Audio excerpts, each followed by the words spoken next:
കൊച്ചിയുടെ തീരത്തേക്കൊഴുകുന്ന സിംഗപ്പൂർ ചരക്ക് കപ്പൽ വാൻഹായ് 503 ആഴക്കടലിലേക്ക് വലിച്ചു കയറ്റാനുള്ള നാവികസേനയുടെ ശ്രമം തുടരുന്നു. ടഗ് ഉപയോഗിച്ച് കപ്പലിനെ ആഴക്കടലിലേക്ക് വലിച്ചു നീക്കാനാണ് ശ്രമം നടത്തുന്നത്. കപ്പൽ അപകടങ്ങളിലൂടെ എക്സ്ക്ലൂസീവ് എക്കണോമിക് സോണിൽ മത്സ്യബന്ധനത്തിനുണ്ടാകുന്ന നാശനഷ്ടങ്ങൾ പഠിക്കുന്നതിന് അമിക്കസ് ക്യൂറിയയും MSC എൽസ 3 കപ്പൽ അപകടം മൂലമുണ്ടായ പാരിസ്ഥിതിക ആഘാതം പഠിക്കുവാനായി നാഷണൽ ഇൻസ്റ്റിറ്റ്യൂട്ട് ഓഫ് ഓഷ്യനോഗ്രഫിയെയും ചുമതലപ്പെടുത്തി ഹൈക്കോടതി ഉത്തരവ്. ആശങ്ക ഉയർത്തി കൊച്ചിയുടെ തീരത്തേക്കൊഴുകുന്ന വാൻഹായ് 503 എന്ന സിംഗപ്പൂർ ചരക്ക് കപ്പൽ ആഴക്കടലിലേക്ക് വലിച്ചുകയറ്റാനുള്ള നാവികസേനയുടെ ശ്രമം തുടരുന്നു. ഹെലികോപ്റ്ററിൽ കപ്പലിലിറങ്ങിയ 4 അംഗ നാവികസേനാ സംഘം കപ്പലിനെ ഓഫ്ഷോർ വോറിയർ ടഗുമായി ബന്ധിപ്പിക്കുന്നതിൽ വിജയിച്ചു.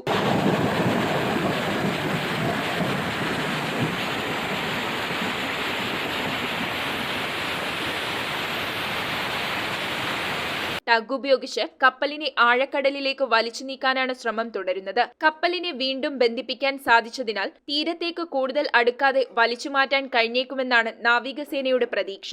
അഗ്നിബാധ നിയന്ത്രണ വിധേയമായെങ്കിലും കപ്പലിൽ നിന്ന് ഇപ്പോഴും പുക ഉയരുകയാണ്. വ്യാഴാഴ്ച കൊടുങ്ങല്ലൂരിന് പടിഞ്ഞാറ് 40 നോട്ടിക്കൽ മൈൽ അകലെയായിരുന്ന കപ്പൽ ഒഴുകി ഇന്നലെ കൊച്ചി തീരത്തുനിന്ന് 22 നോട്ടിക്കൽ മൈൽ അടുത്തെത്തിയിരുന്നു. തീരത്തേക്ക് കൂടുതൽ അടുക്കുകയെന്ന ആശങ്കാജനകമായ സ്ഥിതിയെ തുടർന്നാണ് നാവികസേന നേരിട്ട് ഇടപെട്ടത്.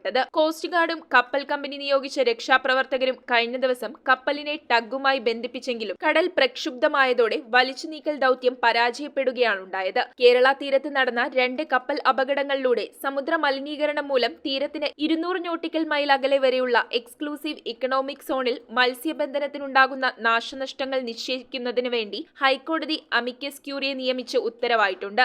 MSC എൽസ 3 കപ്പൽ അപകടം മൂലമുണ്ടായ പാരിസ്ഥിതിക ആഘാതം പഠിക്കുവാനായി നാഷണൽ ഇൻസ്റ്റിറ്റ്യൂട്ട് ഓഫ് ഓഷ്യനോഗ്രഫിയെയും ചുമതലപ്പെടുത്തി. News desk metro 7. റിങ്ങുകൾ 1 ഗ്രാമിൽ തുടങ്ങുന്ന മാലകൾ, നെക്ലസുകൾ 9,000 രൂപ മുതൽ ഡയമണ്ട് നെക്ലസുകൾ 1 ലക്ഷം മുതൽ ആരംഭിക്കുന്ന വെഡിംഗ് സെറ്റുകൾ. കൂടാതെ നിങ്ങളുടെ പഴയ സ്വർണത്തിന് ഏറ്റവും ഉയർന്ന മൂല്യവും. Maharaja gold and diamonds,